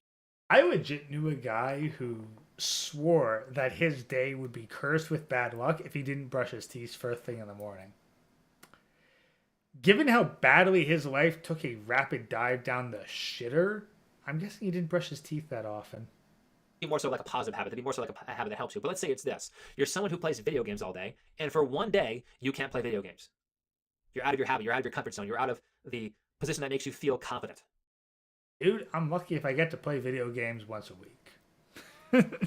I mean, could I? I mean, sure. And okay, if you count like the little mobile games I spend less than 30 minutes on a day on, okay. Then maybe I do still play video games. But I don't know, I got other crap to do. Like, yeah, I'd hate to be knocked out of my routine, but at the same time, like, my routine is a little bit more than how much I play video games. Again, I work 5 to 6 days a week for money. If you cut that down to like 3 days a week, yeah, I'd feel uncomfortable, but that's because I know that there's not going to be as much money entering my bank account on the next payday. So, yeah. Anyway, I guess he's saying, like, yeah, you probably as a man feel uncomfortable having your habits messed with. And that's certainly agreeable. And so it's going to work either way. It's going to work if you're doing things. If you're doing things that are really positive and you don't do those, you're going to feel weird or bad. If you're doing things that are really negative and you do things that are positive, you're going to feel really weird. And so because the concept is neutral, because the concept doesn't matter which direction you go in, all you have to do is take the facts at hand and say, okay, the direction can be changed by doing this. Let's change it to a more positive direction. And the way you change yourself into a more positive direction is you slowly integrate yourself into it. And you make sure you don't do things like this. I mentioned before that I'm a yoga teacher and I teach fitness. I've been a personal trainer. Back to the freaking yoga. Of course. Also, blind and journey. Imagine me that week, work, and then sometimes game dev, don't get to play. I mean, it's just hard to justify the playtime. And it just isn't providing it isn't doing what I want anymore. Honestly, I'd probably feel far more satisfied if I did more time with the game dev. Because I'd want to point stuff out into the creative process. Like, I'll admit, working for a couple hours, painting this little alien model to a higher degree of impressiveness, that's provided more satisfaction than a lot of modern gameplay has. So, maybe it's just a matter of difference, because it's been a long time since I was able to paint something to this level of, I wouldn't say professionalism, but at the very least, I like it, and I'm looking forward to its final result. Graduated with a degree in exercise science, so I know a lot about this stuff. And what oftentimes people will do this, is they will go to the gym at the most convenient time of their life. I'm going to start working out when I'm on vacation. I work really hard, I don't have much free time, and so what I'm going to do is wait till I'm off my 2-week vacation, and I'm going to start my workout program then. And when I start that workout program, I can work pretty hard because I have all day. And so I'm going to go run the treadmill for an hour, run the bike for an hour. I'm going to go to a group exercise class like yoga, or I'm going to go take a group weightlifting class. I'm going to go to a personal trainer. I'm going to do all that in the same day, 3 hours per day. And I'm going to do that 5 days per week. When that vacation's over, unless you execute your plan absolutely perfectly, the likelihood of you actually maintaining that program is pretty much zero. I could not do 3 hours per day in the gym, I'll be honest. Like, I'm working a very physical job, like anywhere between 8 to 10 hours a day, 5 to 6 days a week. If I want to, have any sort of time to unwind and a decent amount of time to sleep, I do not have 3 hours a day to be spending at the gym. Maybe some people do, but I'm willing to bet that those people don't work 8 to 10 hours a day in a very physical job. Now, if you work 8 to 10 hours a day in the office or a factory, then yeah, I'd highly recommend that you spend at least an hour a day doing some gym exercise just so you get that exercise in. You probably feel way better if you do. But if you work any sort of physically laborious job, you probably don't have the energy to go to the gym after spending it all earning money. Some people might, and maybe it's just a matter of me making that extra push. But let's continue. You're gonna be able to hang out with you're gonna be able to hang with it for a week or two when you get back to work or when you get back off vacation, and then you're just going to give up and quit. So what you should do in that case is find what is the most inconvenient time for me to make this change, and how can I make that change during that inconvenient time? And the way you do that is you make it easy. So if you're working 12 hours per day, you're not going to be able to do a 3-hour workout unless you don't sleep. But what can you do? If I can honestly, I'm in agreement with him here, so point to that. work a 12-hour day, I can probably do 10 minutes. That's not too bad. Okay, 10 minutes is a bit extreme. Like, I'd say, unless you are working something like a 16-hour day, you can probably spare an hour to work out. Even if you were just doing push-ups. If you just did push-ups and then rested and did that off and on for an hour, you could probably still do it. 10 minutes, that feels like too far an extreme in the opposite direction. You can probably manage a 1-hour workout every single day. Surely you have an extra hour to spare each day. And even if you don't have an extra hour to spare, you could shave off an hour of sleep and not be seriously compromised. Probably. Most people could probably fit that in. But let's see where he's going with this. And you're going to say, I'm going to do 10 minutes. And by the way, you can do a lot. If you can work yourself up to a 30-minute workout 3 times a week, you can get a lot done doing that. Now, ideally, you probably should do 4 or 5 days a week for an hour, but you can improve a lot with just 30 minutes, a couple times a week. Certainly, you're going to be way better off than you were if you did not work out. Yeah. Brilliant conclusion. Working out for any length of time each day is superior to not working out at all. Yes, exercise is beneficial. In other news, water is wet, the sun is bright, and the earth is typically hard. And so what you do is you say, okay, if I'm working a 12-hour day, I can spend 5 or 10 minutes on the treadmill. Or I can spend 5 or 10 minutes doing a stretching routine, or 5 or 10 minutes doing a quick weightlifting routine, or a quick calisthenics routine. And you're not trying to be the most fit person in the world. You're just trying to build a habit. And so every day after work, it's 7 o'clock at night, after my 12-hour shift, before I eat dinner, I'm going to do a little workout, and that's going to get super easy. You maintain that for a couple months, it's not too bad to add 5 more minutes. I've been doing 10 minutes for 3 months. How about just 5 more? How about 15? And it's not going to be that bad, because as you work out more and more, you're going to get more competent. It's going to get easier to do 10 minutes, and it's not going to feel as bad. Whereas when you're not competent, when you don't know that much about working out, it's going to seem very stressful and very confusing and very difficult. So that's not the time to work out really hard. You keep the workout easy. As you get better, as you maintain the habit for a period of a couple weeks or a period of a couple months, preferably, then you can start making things harder. And that is all you do. That's how you take a cycle that's bad and turn it into a cycle that's good. You find out, what's my ultimate goal? My ultimate goal might be to work out an hour 3 times a week. And how can I break that down into small steps that I change over time in a way that I can maintain forever? And so if maybe my goal of an hour is too hard, I don't feel like I can maintain that. Maybe as I'm exercising for 6 months or a year, I learned that an hour is too much, and so I cut it down to 30 minutes. And then what else am I going to do to help improve my life? Because once I've solved the workout problem, I work out enough for me to be satisfied. What other problems can I solve? Can I make a big goal? Can I take it to a small step? Can I do basically what you do is, like, I have this big goal and I'm doing nothing right now. I want to take it one step above nothing. One step above nothing is 5 minutes. One step above nothing is 10 minutes. And so maybe my next book is my next goal is I really need to read some books. And so I'm going to read 5 pages a day. My reading speed's super slow. 5 pages a day. Maybe if you're reading an exceptionally difficult book.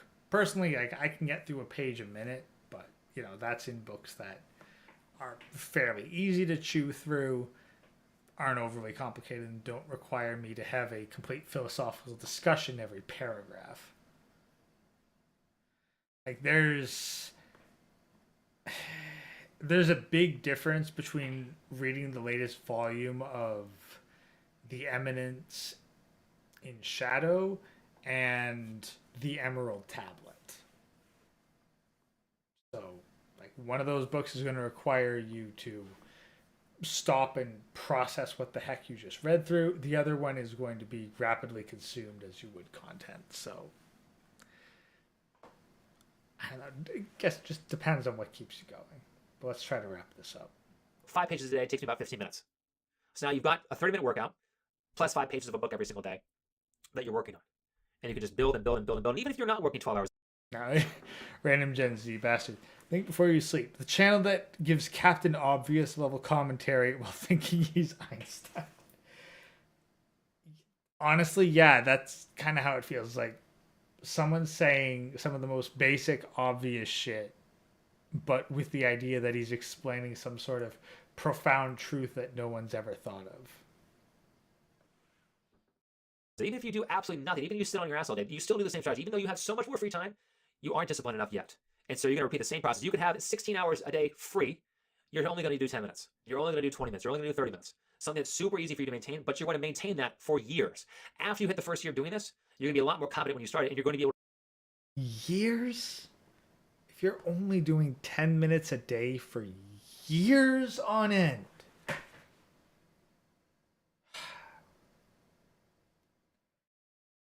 Like, seriously, if someone said, like, hey, yeah, I worked out for 10 minutes a day for 2 years and then finally went to 15 minutes a day, I just shake my head at how fucking disappointing they were. That is... I mean, it's one thing to do it, but you sure as heck shouldn't be proud of it. to take bigger steps. You're going to take bigger risks. You're going to be able to take on bigger challenges. And by the time you hit the 3rd or 4th or 5th year, you're going to be so invincible that any single task that you thought was impossible when you first started out is now easy. And all that's based on what you repeat, whether you're doing a positive thing or if it takes you years to get from 10 minutes to anything greater than that, yeah, sure. Stuff might be super easy to do. Years down the line, like, I'm sure if we were bloody immortal, then maybe that might be something to be proud of. But we have a limited lifespan. Average lifespan is going to be like into your 80s. Average fitness lifespan, like where you're going to have energy, like heck, you're probably going to start losing energy into your 30s. You don't necessarily have years to fuck around with 10 minutes a day. You got to be a little bit harder on yourself there. Like if you set aside like 1 hour a day, that's not necessarily a huge amount of time, but at least that's somewhat productive. 10 minutes? Wait, what? 2 sets of push-ups per day? Maybe? Period? Jeez. That's pretty bad. I mean, yeah. Is it better than nothing? Technically, sure. But so would doing like jumping jacks for 30 seconds. Anything is better than nothing. There's no reason to be proud of 10 minutes if that's the best you're able to do for literal years on end. Negative thing. I think of this one the positive end. Like maybe you've experienced this before. Like I had a time period where I basically worked the entire day. And after about 3 or 4 years of doing that, I had a falling. I was in martial arts. I had a falling out with my martial arts team, so I stopped doing martial arts. And I went from working the entire day to doing nothing. And that first maybe 2 weeks or so, it was weird. It was super awkward not having anything to do. Like I didn't know what I basically, for the most part, I just stared at the wall. Or I scrolled down on Facebook, or I clicked around on YouTube all day. And I had no idea how to organize my time. Whereas previously, before I was in martial arts, I would have, okay, I'm playing this game, then I'm going to play the next game, then I'm going to play that game. I had like a schedule. And so I had no idea how to use my free time properly. Which is good. I had so many positive habits that I did not know how to have negative habits, which means, like I said, is you can just train the opposite direction. So if you are too much on the negative direction, just start doing things that are better for you every day, or 5 times a week, and eventually those better things will multiply as you add more and more, and they'll become habits, and it'll be weird to not do them. That's how you're going to change yourself. That's how you're going to make yourself better. That's how if you... I mean, I don't necessarily disagree with that. It's just the timeline, the time to scale that he puts out for this improvement is beyond stupid. Exactly, random Gen Z bastard. Getting past 15 minutes shouldn't be more than a week. Like, okay, like maybe you'll need to start out with 5 to 10 minutes per day, or for like a week. maybe 2 weeks. It should not take you 52 to 104 weeks to progress to something bigger than 10 minutes. Just try to get to, if you can get to 1 hour 3 to 4 days a week, you're already doing okay if you have a set number of exercises. If you're doing 1 hour a day, that's probably more than most people do. And that's probably going to be enough for what you need. I mean, heck, like, again, I work like 9 to 10 hours a day, 5 to 6 days a week. I could probably squeeze in an extra hour in the evening to do some sort of focused workout routine. Am I doing it right now? No, I'm doing a bunch of other crap, but I could. I recognize that I could, and that's probably something that I should be doing. But to say like, oh, yeah, no, I could only manage 10 minutes, now that's a load of bullshit. I could absolutely spare an hour out of my day to do some extra weightlifting or some extra push-ups or sit-ups or farmer walks or whatever the heck other exercise I have at the home gym. So,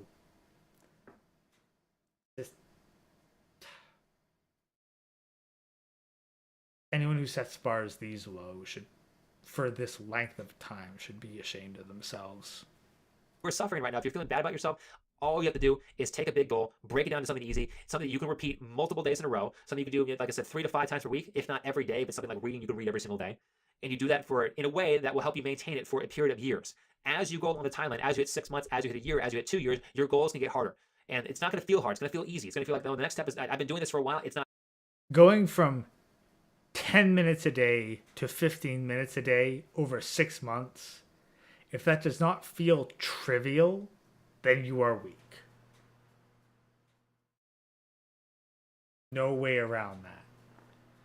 Like, you should be naturally progressing well before the 6-month mark. Not that hard. The next step is going to be easy. That's how you get it done. So anyway, if you like this video, please hit the like button, subscribe if you're new, comment if you have anything else to add, share the video, and I will see you in the next one. Pretty sure this is another one of the videos he's deleted, so good luck liking, commenting, or sharing on his channel. You're probably gonna get to do it on this one. So, yeah, this will come out soon enough. Until then, see you later. Well, I'm going to grab some more ice, and then we'll do kind of closing statements. So if you have any last-minute comments or things to say, put them down here, but I am way too many shots of rum into this, so we're going to wrap it up right after I get back from the bathroom. Be right back.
Ay, ay. I'm glad I started tonight's stream a little earlier than usual because I can't get through these sober. I'll be honest, guys. I cannot get through multiple episodes back to back of Sean spewing absolute bullshit while completely sober. And it's Canadian Thanksgiving. I had to go actually looking around for some extra chaser. I played a premium to get the Coke part of the rum and Coke. Imagine Greg going around with a bell like, shame, shame. Oh, believe me, if I had the ability to do that, I would not be stopping with some of the basics. Like, there's tons of guys who I'd like to publicly shame for just a general amount of weakness. I mean, nothing makes you want marriage and relationships less than getting to listen to the first-hand experiences of guys who have full-on relationships or are married.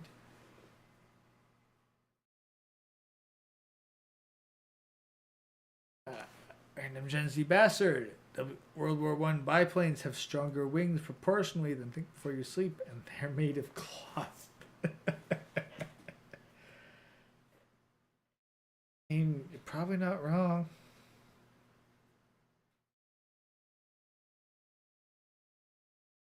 Heck, World War I didn't even have that many dogfights, but it was still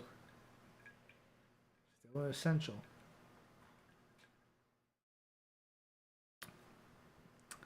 Have I ever tried Jamaican rum Big Black Deek? That's what I drink. I have not seen that at my local liquor store. I will keep an eye out for it and let you know. Currently, I'm also on the lookout for some Everclear as well, because I can't let Chaz suffer entirely alone.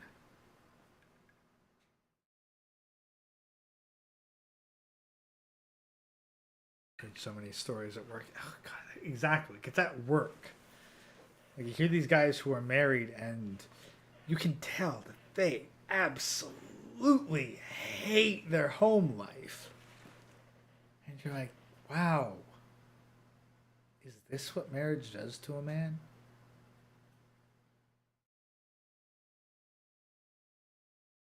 Admittedly, I'm in the construction industry, so like these guys I listen to, like they used to be up to some fucking heinous shit. Like they used to do shit that would be like, dude, what the ever loving crap are you doing? And when they talk about their like dirty past that they're ashamed of, it almost sounds like they're bragging. But at the same time, it's like, and yet look at you now. A shadow of your former self. Your former self would probably kick your current self's ass.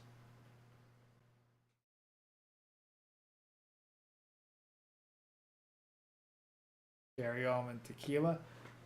I'm having some Captain Morgan, and well, I finished off the Captain Morgan during this stream, but now I'm into a more locally brewed stuff, which I probably can't actually name, otherwise it'll dox me. Unfortunate. Augustland, I wouldn't wish marriage on my worst enemy. Oh, I would. I absolutely wish marriage on Think Before You Sleep. I wish marriage on Sean, and that Brittany Venti has a baby that comes out looking darker than used coffee grounds, and that he signs the marriage certificate and the birth certificate. And so he's on the hook for child support. I 100% wish that on him. I do not get this whole, I wouldn't wish that on my worst enemy. No. I would wish far worse upon my worst enemy. Considering the amount of pain and suffering I can imagine being inflicted on somebody, the pain and suffering of marriage is mild. But, you know, maybe I'm just a sadistic bastard that way. And whatever, I'm okay with that label. I've long since given up being considered a nice person.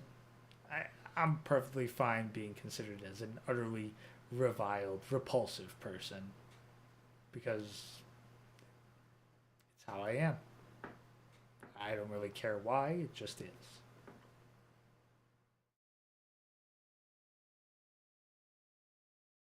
Work at a slaughterhouse and plenty. Oh, jeez. Yeah. Okay.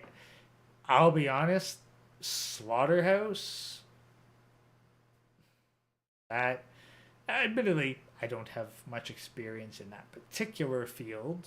More of my experience has been in the preparatory stage for the slaughterhouse rather than the actual slaughterhouse stage of the industry. But I can imagine that people who day in, day out are just constantly taking the lives of animals probably doesn't really attract the most well put together group of people.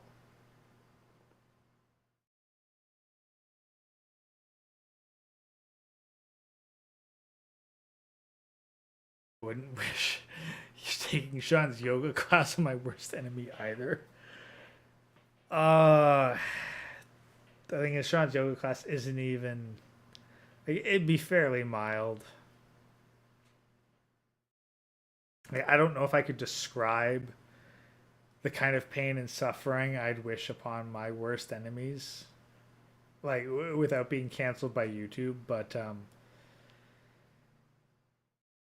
let me just say that let me describe an old story. So there's this internet kind of creepypasta collective called the SCP Foundation. I tried joining it at one point, but it was long after they were way too woke, so I decided, nah, screw this, you're not worth it. But they had this one old story called the Bone Hive, where there was this insect that would crawl inside you, and they would make their nest inside your bones. But what they would do is they would expand your bones. They'd kind of hollow them out, but expand them. So that you eventually became this mass of like bone tumors with these kind of earwig-like things living inside of you and laying their nests inside you.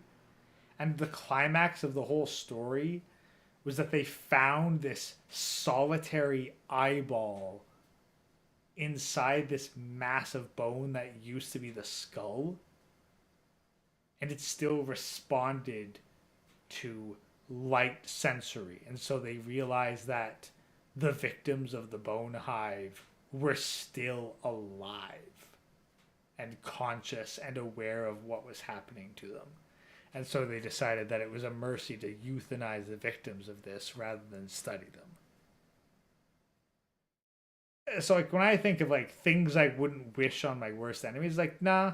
If I'm willing to wish something like the Bone Hive on people, then something like, you know, marriage or a bullshit yoga class is downright tame.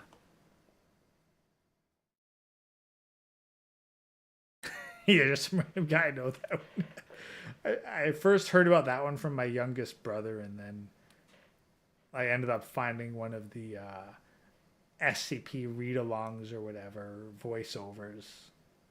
I was like, yeah, you know, like that's some horrifying shit. But that's the thing. If I'm willing to wish that on somebody, then I'm pretty sure that decades of marriage to an absolute bitch of a wife cannot be worse than the Bone Hive.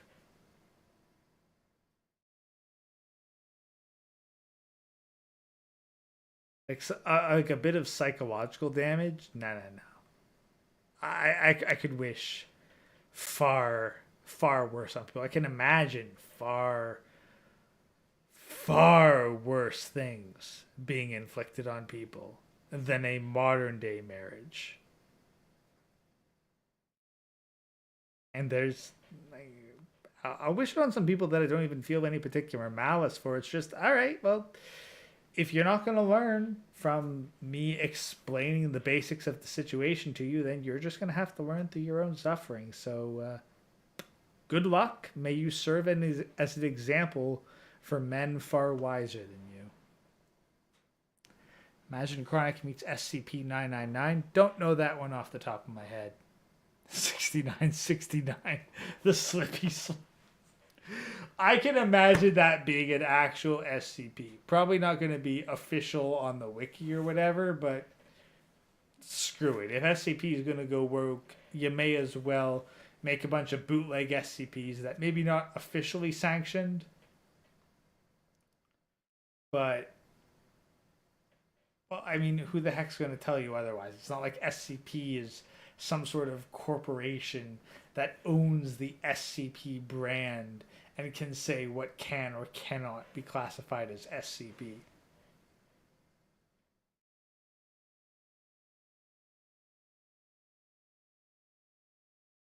Anyway, we are, what, a little over 2 hours in?